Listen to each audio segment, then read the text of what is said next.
Assalamualaikum warahmatullahi wabarakatuh. Bismillahirrahmanirrahim. Bismillahirrahmanirrahim. Wassalatu wassalamu ala sayyidina Rasulillah Muhammad ibni Abdillah wa ala alihi wa sahbihi wa mawalah wa la hawla wa la quwwata illa billah. Rabbi syrah li sadri wa yassir li amri wahlul 'uqdatam min lisani yafqahu qawli. Nawaina ta'alluma wa ta'lim wa tazakkura wa tazkir wa naf'a wal intifa' wal ifadata wal istifada wal hasa ala tamassuki bi kitabillah sunnati rasulih wa du'a ilal huda wa dalalata alal khair ibtigha'a mardatihi wa qurbihi wa thawabihi subhanahu wa ta'ala. Marilah kita buka pertemuan KBM Usul Fikih sore ini dengan membaca doa. Al-Fatihah ila hadrati habibina syafi'ina sayyidina rasulika Muhammadin sallallahu alaihi wasallam wa ala alihi washabihi wa dzurriyyatihi wa azwajihi wa ahlihi jamil anbiya wal mursalin wal malaikatul muqarrabin ulama wa syuhada's shalihin ya syekh al-muallifin al-kutub syaurillah lana wa lahumul fatihah. A'udzubillahi minasyaitonir rajim. Bismillahirrahmanirrahim. Alhamdulillahi rabbil alamin arrahmanir rahim maliki yaumiddin iyyaka na'budu wa iyyaka nasta'in ihdinas siratal mustaqim siratal ladzina an'amta 'alaihim ghairil maghdubi 'alaihim waladdallin rabbighfirli wa liwalidayya wa lil mu'minina amin. Pada pertemuan kali ini kita akan melanjutkan kajian usul fikih kita. Kemarin kita sudah memasuki dalil yang terakhir yang disepakati oleh para ulama di dalam penetapan hukum Islam, yaitu ada Alkitab, As-Sunnah, kemudian Al-Ijma' dan Al-Qiyas. Pada pembahasan minggu lalu ketika membahas qiyas kita sudah mengetahui sekelumit apa pengertian qiyas secara bahasa. Di sana dijelaskan bahwa qiyas itu secara bahasa berarti mengukur sesuatu dengan sesuatu yang lain untuk diketahui persamaan di antara keduanya. Kemudian sebagai dalam posisinya sebagai penetapan hukum syariat, qiyas juga memiliki dasar yang kuat baik di dalam Al-Qur'an maupun di dalam As-Sunnah. Maka hari ini kita akan membahas secara detail bagaimana qiyas itu, konsep qiyas ya di dalam ilmu usul fikih. Kemudian apa saja rukun-rukun qiyas, bagaimana contoh-contoh qiyas, dan ada berapa macam atau jenis qiyas di dalam usul fikih. Maka mari kita langsung dibuka halaman 18. Yang pertama kita mulai dari definisi dulu. Bismillahirrahmanirrahim. Wastilahan ya qala al-muallifu rahimahullahu taala wa nafa'ana bihi bi ulumihi fid dharani amin. Wastilahan dan utawi ta'rif qiyas di dalam istilah ya, secara istilah terminologi iku raddul far'i ilal asli bi illatin tajma'uhuma fil hukmi. Raddul far'i mengembalikan cabang ya, mengembalikan cabang analogi ilal asli maring induk analogi bi'illatin kelawan ilat hukum itu adalah alasan rasional kenapa hukum ditetapkan. Bi'illatin kelawan ilat tajma'u kang mengumpulkan opo ilat huma ing asal wal fara' fil hukmi ing dalam hukum. Kaqiyasil aruzi koyok mengkiaskan beras alal burri ing atase gandum fir riba ing dalam hukum riba bijami kelawan faktor kesamaan atau ilat atau ami makanan ya, kalau bijami ta'am kelawan ilat atau faktor kesamaan yang berupa makanan. Baik, inti dari qiyas itu adalah secara sederhana ingin menentukan hukum pada fara'. Fara' ini adalah objek yang belum ada ketentuan hukum syar'inya. Ya, jadi syariat baik di dalam Al-Qur'an dan hadis belum menentukan hukum dari objek ini. Bagaimana cara penentuan hukumnya? Maka dia dianalogikan kepada sumber analogi ya, yang disebut dengan asal. Jadi sesuatu yang ingin kita carikan hukumnya yang belum ada ketentuan pastinya ini adalah disebut dengan fara', kemudian dianalogikan kepada sesuatu yang sudah terdapat hukumnya secara jelas di dalam Quran dan hadis, ini disebut dengan asal ya, disebut dengan asal atau dalam istilah lain disebut dengan makis aleh. Apakah proses penyamaan atau analogi itu bisa dilakukan secara serta-merta?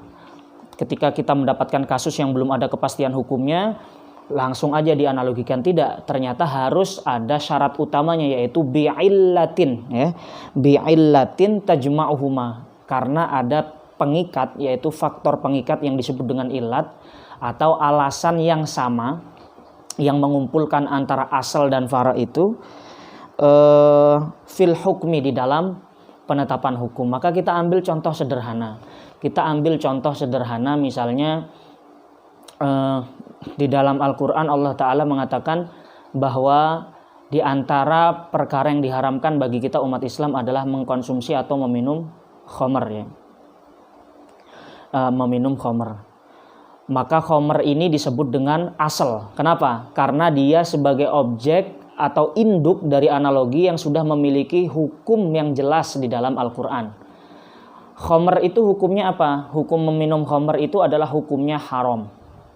Maka haram ini disebut dengan hukmul asal.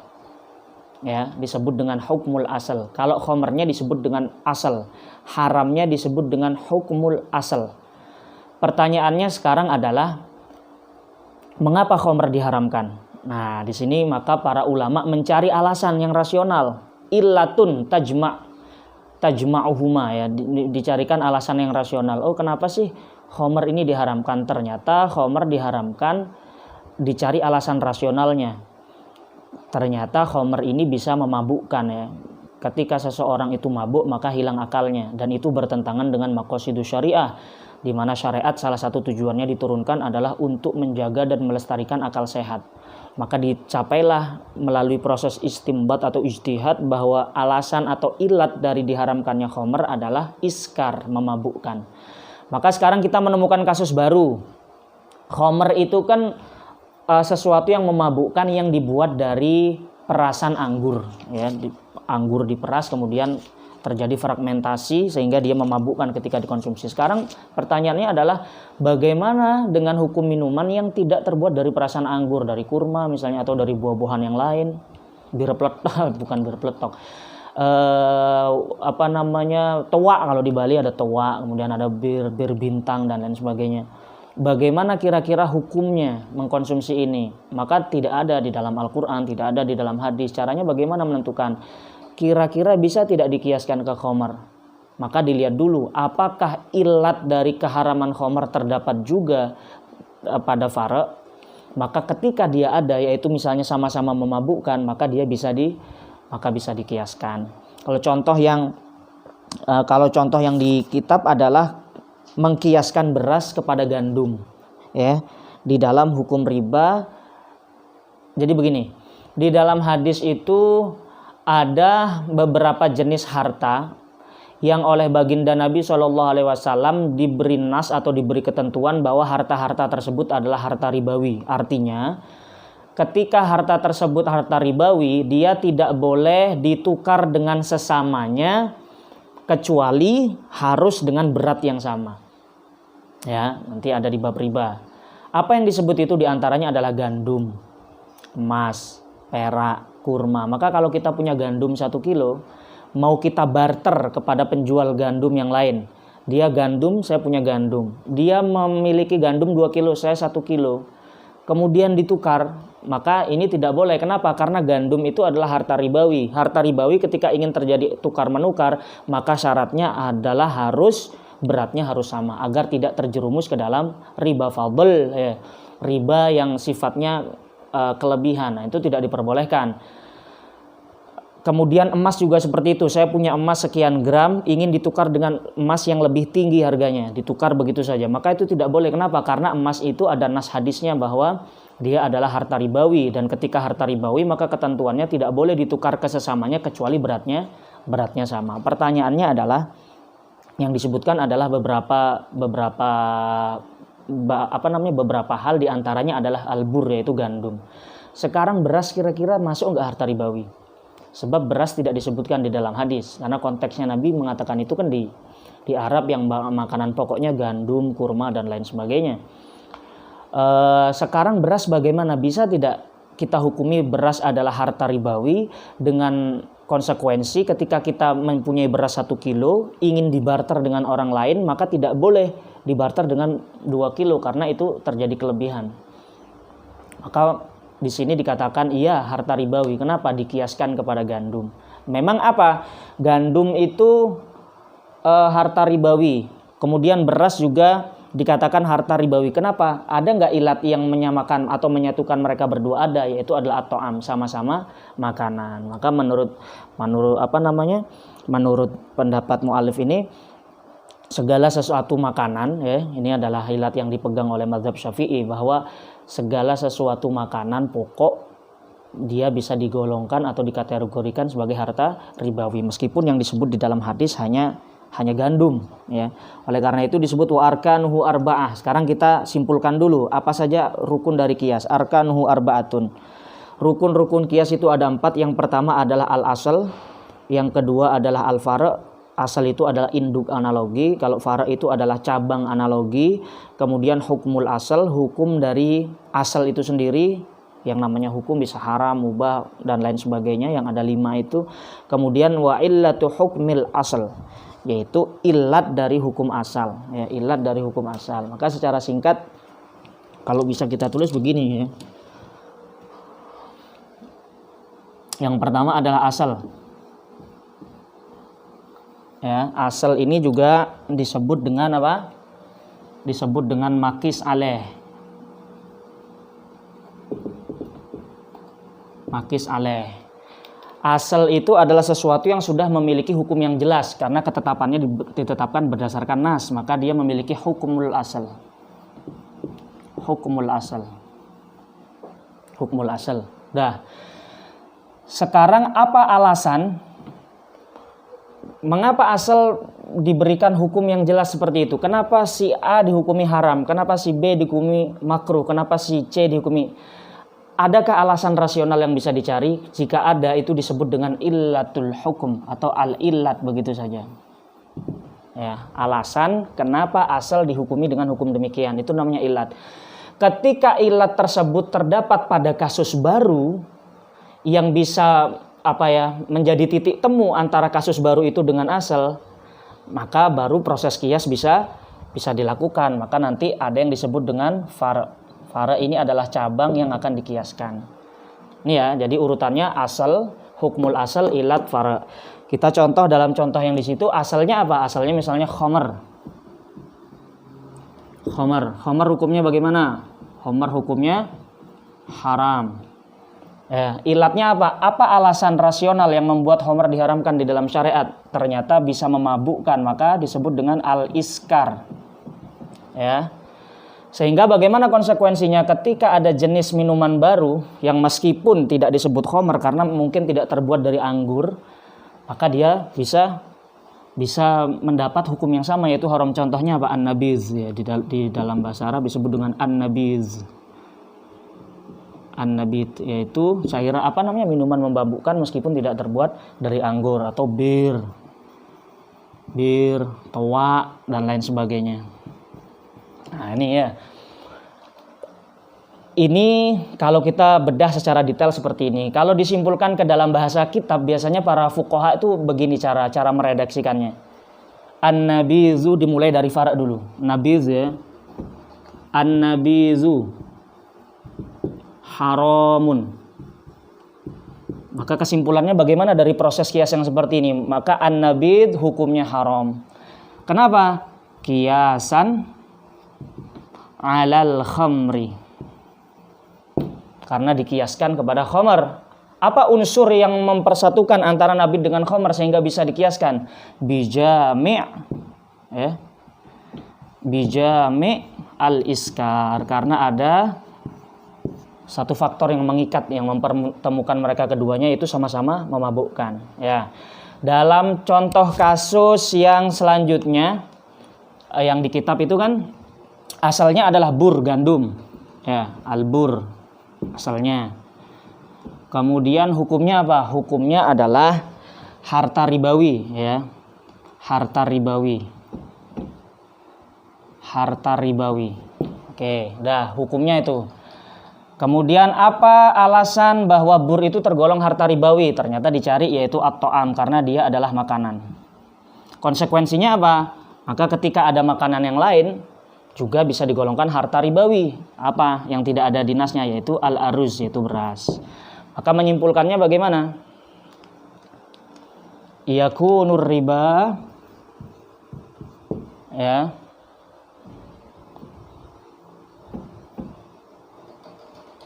atau begini, kita ngikutin urutan, berarti harus dimulai dari fara' terlebih dahulu, ya.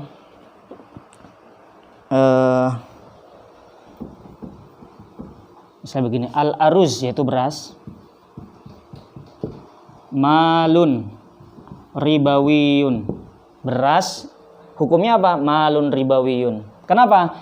Qiyasan alal bur, qiyasan alal bur bijami'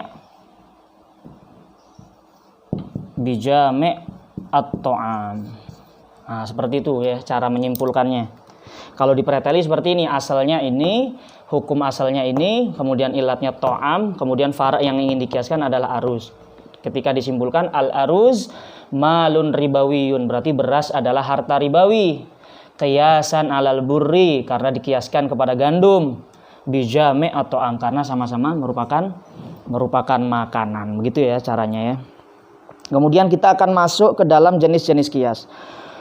Wahwa utawi kias iku salah satu aksamin telu piro-piro bagian. Yang pertama adalah qiyasul illah, yang kedua adalah qiyasud dalalah, yang ketiga adalah qiyasus syibh ya.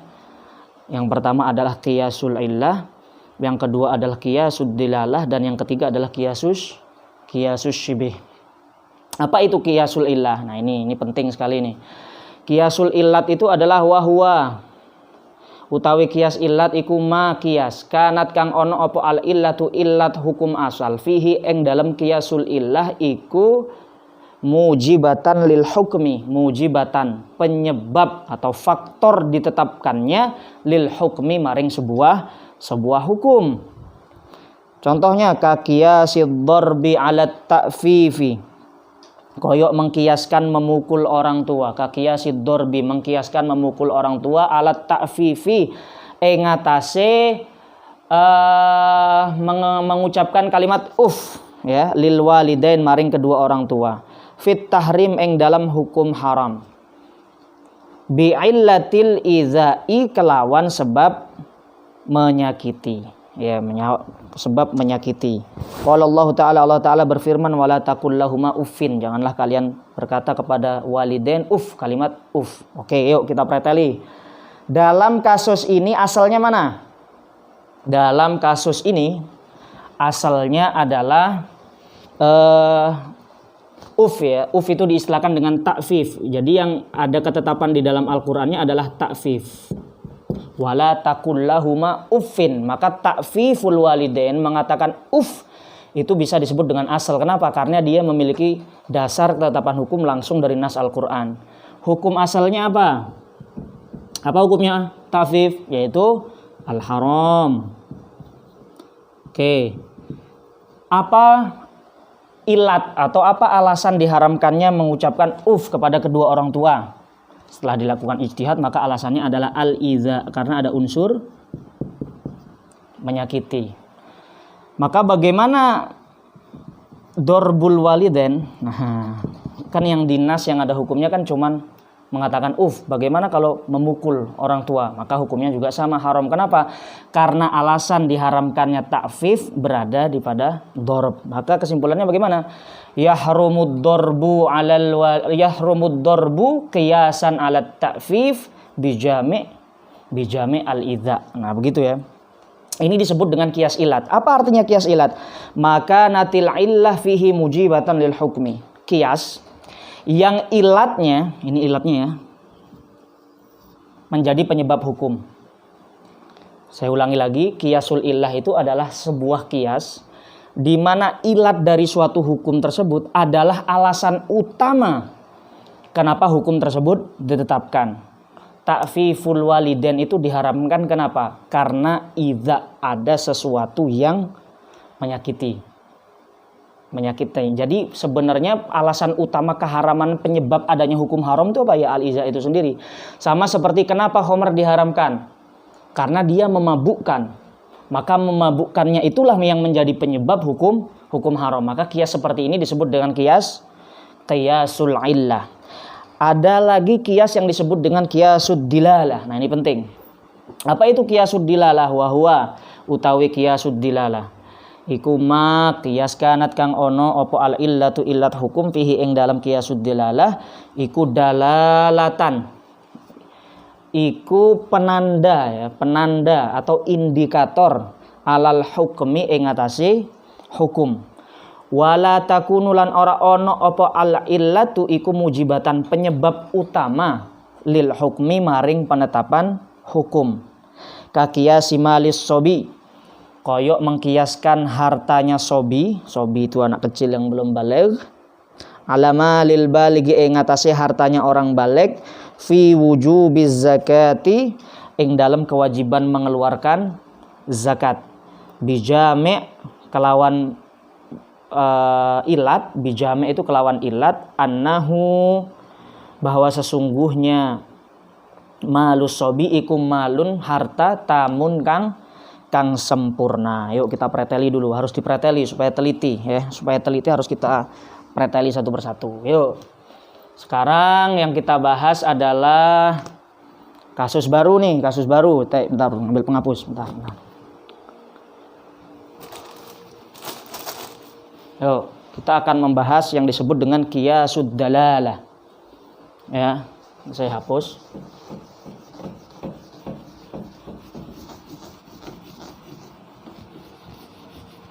Sekarang kita akan membahas qiyasud dalalah. Kalau tadi qiyasul ilat hukum itu menjadi alasan atau faktor utama penetapan hukum. Kalau qiyas dalalah tidak, ya.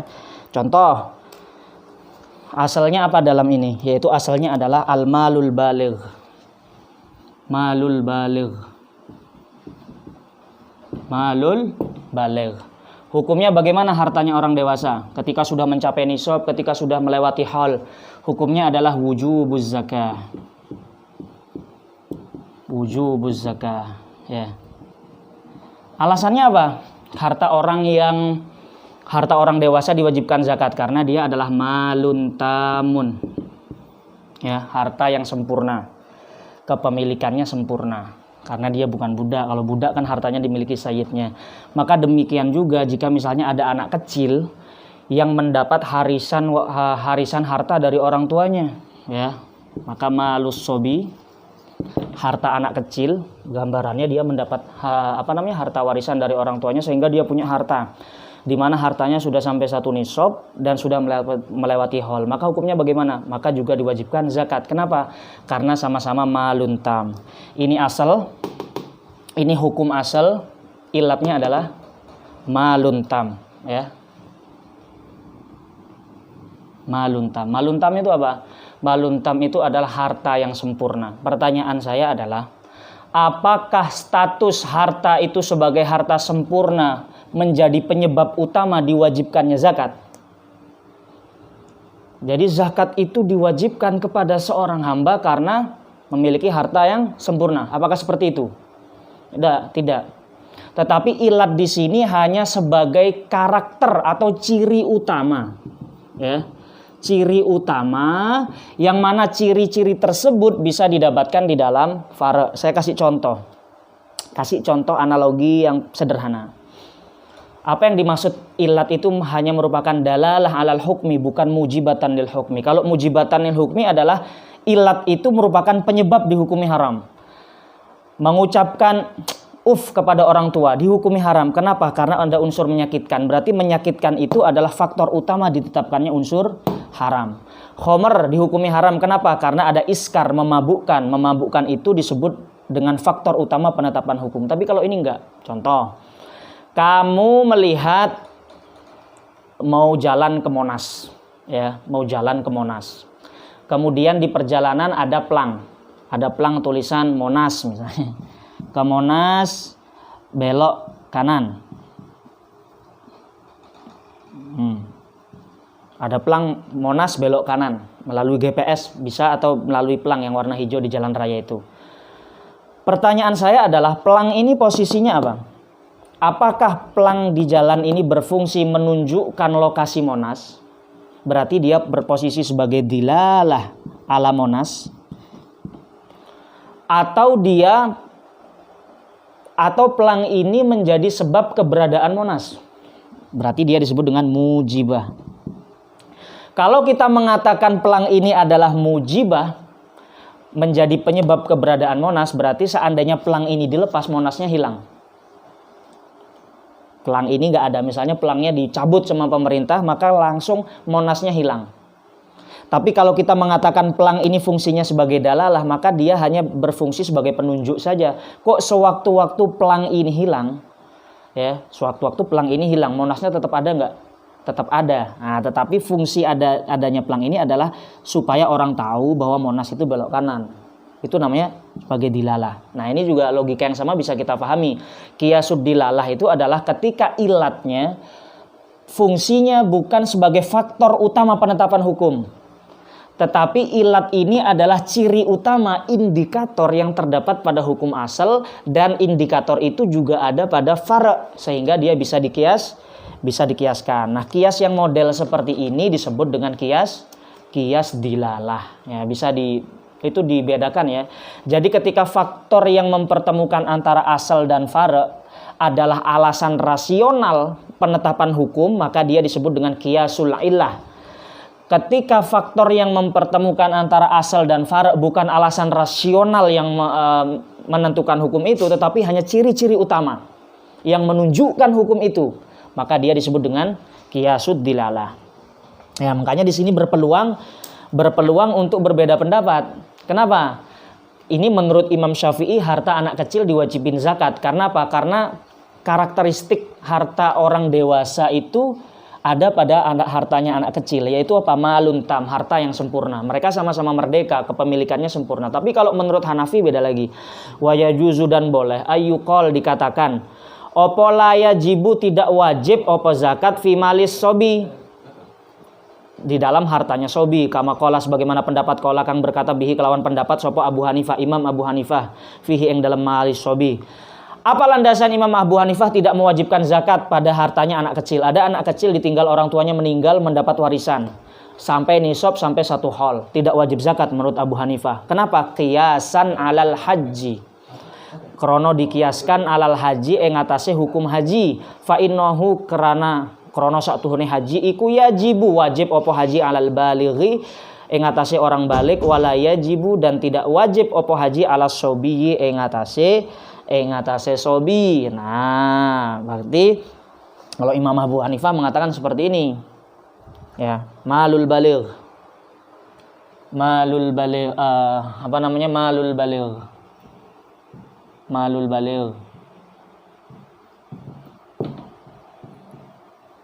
malul balik dihukumi apa?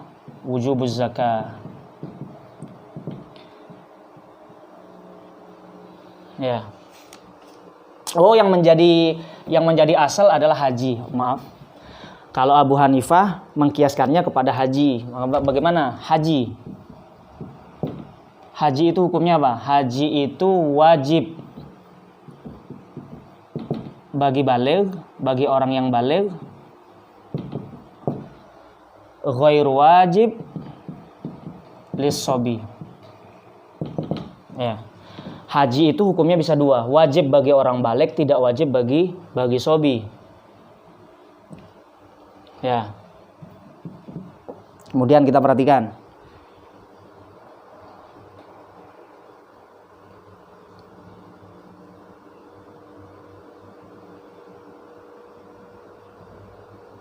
Oh ya, benar. Haji itu berarti la yajibu fi malis sobi, ya. La yajibu fi malis sobi. Dah. La yajibu alas sobi. Haji itu tidak wajib bagi sobi. Ya, kemudian dikiaskan. Kalau begitu, hartanya anak kecil Nggak wajib juga dong dizakati. Kenapa? Karena sama dengan haji. Ilatnya apa? Ilatnya adalah sama-sama malun, ya, sama-sama adamul wujub lissobi, ya. Maka karakternya adalah wajib. Wajib bagi orang dewasa, wajib lil baligh, ghairu wajib lissobi. Nah, begini agak rumit ya. Kalau Abu Hanifah dia mengkiaskannya ke haji. Harta anak kecil itu bagaimana? Tidak wajib dizakati. Kenapa? Karena dikiaskan dengan haji. Ya, sehingga tidak wajib dizakati. Kenapa emang? Iya, haji itu bagi anak kecil tidak wajib. Bagi orang dewasa wajib. Maka zakat tersebut jika dia dikiaskan kepada haji, konsekuensi hukumnya adalah sama. Nah, maka ilat yang ditentukan baik oleh Hanafiyah maupun oleh Syafi'iyah sama-sama bukan ilat mujibah lil hukmi, tetapi hanya berfungsi sebagai dalalah alal hukmi, karakter ciri utama saja, ya. Kemudian itu sudah paham ya, bisa saya hapus. Maka kemudian yang terakhir adalah qiyasus syibih. Qiyasus syibih itu apa? Yuk kita maknani dulu. Qiyasus syibih itu adalah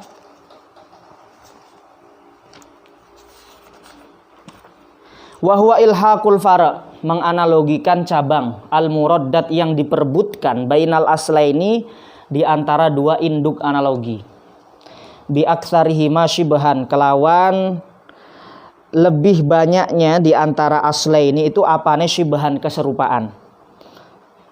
Kama fil abdi, koyo ing dalam kasus budak, idza utlifa, apabila dirusak apa budak. Fa innahu krono, maka sesungguhnya budak iku muraddat, diperbutkan fid domani, di dalam hukum doman, bainal insan al hur, antara orang yang merdeka, min annahu adamiyun, min annahu bayane sesungguhnya budak itu adalah adamiyun, anak Adam. Fayajibu alaman atlafahu, mongko wajib alaman ing atasi wong atlafa kang merusak sapa manhu ing budak apa al kisos. Wa bainal bahimah, dan antarane hewan ternak, min annahu malun, dari segi bahwa keduanya sama-sama harta. Fayajibu alaihi, mongko wajib alaihi ing atase man atlafahu apa qimatuhu, harga gantine abad atau budak. Udah, sampai situ dulu maknaninya. Yuk. Qiyas yang jenis terakhir adalah disebut dengan qiyasus syibih atau qiyasus syabah. Apa itu qiyasus syabah? Ketika ada kasus di mana al-fara', kasus baru yang akan kita carikan hukum itu memiliki keserupaan pada induk analogi yang lebih dari satu. Ya. Induk analogi yang lebih dari satu. Memiliki keserupaan. Sehingga terjadi dilema. Kira-kira yang lebih cocok dikiaskan pada kasus ini apa kasus ini? Bisa dipahami? Contoh, fara'nya apa? Abad, budak. Ada seorang sayyid memiliki budak. Kemudian budak itu dibunuh sama orang. Dibunuh atau dipotong tangannya atau dipotong anggota tubuhnya. Maka bagaimana hukum man atlafahu, orang yang merusak budak tersebut? Maka di sini terjadi dilema. Kenapa? Karena di satu sisi budak itu memiliki keserupaan dengan apa? Dengan manusia, al-insan al-hur, ya, al-insan al-hur. Dengan al-insan al-hur. Budak itu kan statusnya dengan manusia merdeka sama-sama apa? Bijame adami, sama-sama anak Adam, anak cucu Adam. Ya, ini sisi kesamaannya. Berarti kalau ada orang membunuh budak atau ada orang yang menghilangkan anggota tubuh budak, maka kalau kita kiaskan dengan orang merdeka, karena dia sama-sama manusia, anak Adam, konsekuensi hukumnya bagaimana? Konsekuensi hukumnya adalah kisos. Konsekuensinya adalah kisos. Ada orang bunuh budak, maka dia wajib dibunuh. Ya, karena dikiaskan kepada orang yang merdeka. Tetapi di sisi lain, budak juga memiliki kesamaan dengan apa? Bahimah, ya, al-bahimah. Al-bahimah itu apa? Hewan ternak. Memiliki kesamaan dengan hewan ternak. Dari segi apa? Dari segi dia adalah bijame annahu malun. malun. Ya. Konsekuensinya apa kalau dia si budak dikiaskan dengan bahimah? Konsekuensinya adalah nanti yang membunuh dia atau yang merusak dia tidak wajib kisos, tetapi apa? Wajib membayar qimah. Wajib mengganti rugi harga budak tersebut kepada majikan. Jadi misalnya budak itu harganya sekian puluh juta, maka nanti yang diganti adalah menggunakan harga. Ini ketika terjadi kasus seperti ini di mana fare menjadi perebutan, dilema antara dua asal, maka kias yang dilakukan disebut dengan kiasus syabah. Tugas mujtahid adalah mencari kira-kira asal yang mana yang memiliki kesamaan yang lebih banyak terhadap fare, maka itulah yang dikiaskan. Maka di sini dikatakan wahwa bil mali aktsaru syibhan minal hur. Ya. Wahwa bil mali aktsaru syibhan minal hur. Maka dikatakan wahwa utawi budak iku wahwa utawi budak bil mal kelawan harta iku aksaru lebih banyak opone syibhan keserupaannya minal hur daripada orang yang merdeka. Dikatakan keserupaan budak dengan bahimah dari segi dia sama-sama harta adalah sama-sama atau memiliki keserupaan yang lebih banyak daripada kalau kita mengkiaskan dia ke orang yang merdeka. Kenapa begitu? Kenapa begitu? Bidalil annahu yuba. Buktinya adalah budak itu bisa dijual, ya. Yuba, dijual. Kemudian apa? Yuros, budak itu bisa diwariskan. Wa yuqaf, dan bisa diwakafkan. Yuqaf bisa diwakafkan. Wa yudman, kemudian bisa dijadikan dhaman. Wa ajza'uhu bima nuqisa min qimatihi, ya. Dalam kasus budak itu kalau dirusak itu kan penghitungan ganti ruginya berdasarkan prosentase dari keseluruhan. Kalau budak itu secara keseluruhan harganya 50 juta, maka misalnya tangannya dipotong sama orang berkelahi, kemudian tangannya diputus, maka kan denda ganti ruginya dalam ketentuan fikih adalah persentase. Tangan ini 20% dari persentase seluruh tubuhnya. Maka 20% dari 50 juta bagaimana? Akan begitu ketentuan dari hukum budak. Itu artinya maka dalam kasus budak itu dia lebih dekat dikiaskan kepada hur apa dikiaskan kepada bahimah? Ternyata lebih dekat dengan sini. Sehingga apa yang terjadi? Kalau ada orang yang merusak budak atlafal abad, maka konsekuensinya adalah dia wajib membayar qimah, membayar harga budak tersebut, tidak wajib dikisos. Nah, itu ya. Itu kias yang model seperti ini ketika ada satu fara diperebutkan dengan dua asal dan sama-sama memiliki keserupaan, kemudian mujtahid mencari asal mana yang lebih banyak memiliki keserupaan dengan fara itu, maka ini disebut dengan kiasus syabah, ya, atau kiasus syibih. Itu macam-macam ilat. Saya simpulkan sekali lagi, kias itu ada 3 jenis. Kias yang pertama adalah kiasul illah, yaitu ilat hukum menjadi faktor ditetapkannya hukum. Ada kiasud dilalah, di mana ilat hukum bukan faktor penyebab hukum, tetapi dia hanya indikator atau ciri yang tampak, ya, dari asal tersebut sehingga bisa dikiaskan. Yang ketiga adalah kiasus syabah. Ketika fare diperebutkan dengan dua asal, maka dicari keserupaan yang mana yang lebih banyak. Nah, ini saya kira penjelasan singkat tentang kias. Nanti kalau penjelasan detailnya sangat panjang, ya. Karena nanti dalam kitab-kitab usul fikih yang akan kalian pelajari lebih lanjut, misalnya kalian memperdalam usul fikih, nanti akan banyak sekali pembahasannya, seperti misalnya ilat. Penentuan ilat hukum itu apakah bisa serta-merta? Mujtahid itu menentukan ilat hukum bagaimana sih? Apa sekedar merenung, nyari ilham, kemudian ilat hukum dapat? Ternyata tidak. Ada metode penetapan ilat hukum yang disebut dengan masalikul illah, ya. Masalikul illah. Metode menetapkan ilat hukum. Jadi nggak serampangan ketika mujtahid itu beristinbat, kira-kira kenapa Allah menghukumi ini haram? Kenapa Allah menghukumi ini sunnah? Kenapa Allah menghukumi ini wajib? Maka dicari ilatnya, alasan rasionalnya melalui metode yang disebut dengan masalikul illah, dan itu pembahasannya sangat panjang.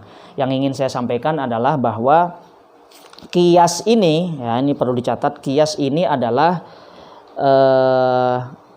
salah satu sendi dari syariat Islam. Kenapa? Karena sekali lagi nas-nas atau teks Al-Quran dan hadis itu jumlahnya terbatas, ya. Maka untuk memecahkan kasus-kasus baru, kasus-kasus kontemporer diperlukan yang disebut dengan qiyas, ya, dengan tentu dengan syarat-syaratnya. Dan hari ini semakin zaman semakin modern, maka tantangan umat Islam untuk mencari hukum pada kasus-kasus baru semakin berat. Tantangannya semakin besar. Kenapa? Karena kita dihadapkan pada permasalahan yang sama sekali baru, tidak ada di zaman Nabi dulu. Dan itu membutuhkan penyelesaian hukum, ya, membutuhkan penyelesaian hukum. Contohnya apa misalnya? Sekarang orang menggunakan transaksi, tidak ada tuh yang menggunakan emas dan perak. Kalau dulu di zaman Nabi orang menggunakan emas dan perak. Sekarang orang menggunakan al-waraqah an-naqdiyah, uang kertas. Ya, orang sekarang bertransaksi menggunakan uang kertas. Pertanyaannya adalah apakah status uang kertas ini bisa dikiaskan kepada emas dan perak di zaman dulu sehingga uang kertas ini adalah harta ribawi? Harta ribawi berarti dia tidak boleh ditukarkan kepada jenis yang sama dengan jumlah yang berbeda. Atau kalau dia dikiaskan kepada emas dan perak, konsekuensinya dia juga wajib dizakati. Kan kalau kita menyimpan emas sampai 1 tahun kemudian sampai nisab, maka wajib zakat 2,5%. Sekarang bagaimana? Sekarang orang jarang tuh nyimpan emas, tetapi orang nabung di bank bermiliar-miliar, bertriliun-triliun. Kira-kira hukumnya wajib zakat enggak? Nah, ini kita memerlukan apa yang disebut dengan kias. Mungkin enggak uang kertas saat ini yang kita pakai itu dikiaskan kepada emas di zaman dulu? Dengan ilat, dengan titik temu atau bijame, sama-sama alat tukar menukar misalnya. Atau sekarang kita sudah lebih canggih dari itu, bukan uang kertas lagi, tapi uang virtual. Nah, uang virtual itu bagaimana status hukumnya? Uang virtual dan lain sebagainya. Kemudian contoh-contoh yang memerlukan dalam kasus-kasus modern misalnya zakat profesi. Ya, sekarang yang diperdebatkan adalah zakat profesi. Kenapa di dalam syariat itu yang diwajibkan zakat hanya hasil pertanian, ya kan? Petani panen beras, panen gandum, maka kalau sampai 1 nisab langsung diwajibkan ngeluarin zakat. Petani atau peternak unta, peternak kambing, peternak sapi diwajibkan zakat. Bagaimana sekarang ada profesi yang menghasilkan penghasilan melebihi dari petani? Kalau dulu konteksnya dulu kan pertanian itu merupakan salah satu profesi yang menghasilkan penghasilan yang luar biasa sehingga dia memiliki kekayaan. Zaman dulu petani, peternak, pedagang, sehingga ada zakatul tijarah, zakatul masyiyah, zakat hewan ternak, zakatul thimar, zakat buah-buahan. Sekarang yang terjadi kan nggak mesti toh. Malah sekarang yang terjadi petani malah kesusahan ekonominya. Malah sekarang ada profesi yang gajinya atau penghasilannya lebih besar dari itu. Orang jadi dokter spesialis misalnya. Orang jadi dokter spesialis kerja hanya beberapa jam menerima konsultasi, gaji per bulannya bisa puluhan juta, bisa ratusan juta. Ya. Kemudian YouTuber misalnya. YouTuber yang sukses misalnya. Penghasilan dari AdSense-nya per bulan berapa? Kira-kira diwajibin zakat nggak? Maka sebagian ulama kontemporer seperti Syekh Yusuf Al-Qaradawi, kemudian Syekh Mustafa Zarqa, Syekh Abu Zuhra dan lain sebagainya mencetuskan apa yang disebut dengan zakatul mihan, ya, wal kasbil hur, zakat profesi. Ya, ini yang lagi diperdebatkan sekarang. Ada nggak sebenarnya di dalam syariat itu zakat profesi? Kalau kita cari di dalam Al-Quran dan hadis tentu saja tidak ada. Tetapi ulama-ulama kontemporer seperti Syekh Yusuf Al-Qaradawi dan yang lain-lain mencetuskan zakat profesi itu berdasarkan penalaran bahwa di dalam syariat itu pertanian, peternakan, perdagangan diwajibkan zakat. Karena apa? Karena memang dulu dia menjadi sumber penghasilan yang mampu membuat seseorang memiliki penghasilan lebih sehingga diwajibkan menyisihkan sebagian hartanya. Sekarang ada betapa banyak profesi yang menghasilkan penghasilan yang luar biasa sehingga memiliki kelebihan harta. Maka harusnya menurut mereka kalau dikiaskan itu juga diwajibkan zakat yang mereka sebut dengan zakat profesi. Nah, itu akan terjadi perdebatan. Intinya apa? Melalui belajar kias ini kita nanti akan mampu merespon permasalahan kontemporer, ya, permasalahan kontemporer, karena betapa banyak tantangan-tantangan di akhir ini yang tidak ada penyelesaiannya secara tekstual di dalam Quran dan hadis. Bagaimana hukum menetapkan nasab dengan tes DNA, bisa nggak? Bagaimana hukum donor darah, bisa nggak? Cari kamu dalil Quran dan hadis yang menjelaskan bahwa donor darah itu boleh atau tidak. Tidak akan terdapat. Lantas bagaimana ulama menentukan kebolehan hukum donor darah? Dikiaskan kepada kebolehan untuk berobat dengan sesuatu yang najis ketika darurat misalnya.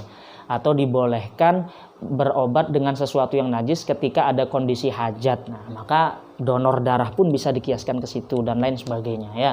Intinya adalah kita sudah tuntas membahas kias sebagai dalil, salah satu dalil penetapan hukum. Wallahu a'lam bishawab. Al-Fatihah. A'udzubillahi minasyaitonirrajim. Bismillahirrahmanirrahim. Alhamdulillahirabbil alamin arrahmanirrahim maliki yaumiddin. Iyyaka na'budu wa iyyaka nasta'in. Ihdinas siratal mustaqim. Shiratal ladzina an'amta 'alaihim ghairil maghdubi 'alaihim waladdallin. Amin. Rabbi fanfa'na bi barakatihim wahdinal husna bi hurmatihim wa amitna fi tariqatihim wa mu'afatihim minal fitani ya Rasulullah. Salamun alayka ya rafi'a syani wad darajat wa tayyaji ratal alamiya wa hailal judi wal karim. Allahumma fiqil aqwamit thariq. Wassalamualaikum warahmatullahi wabarakatuh.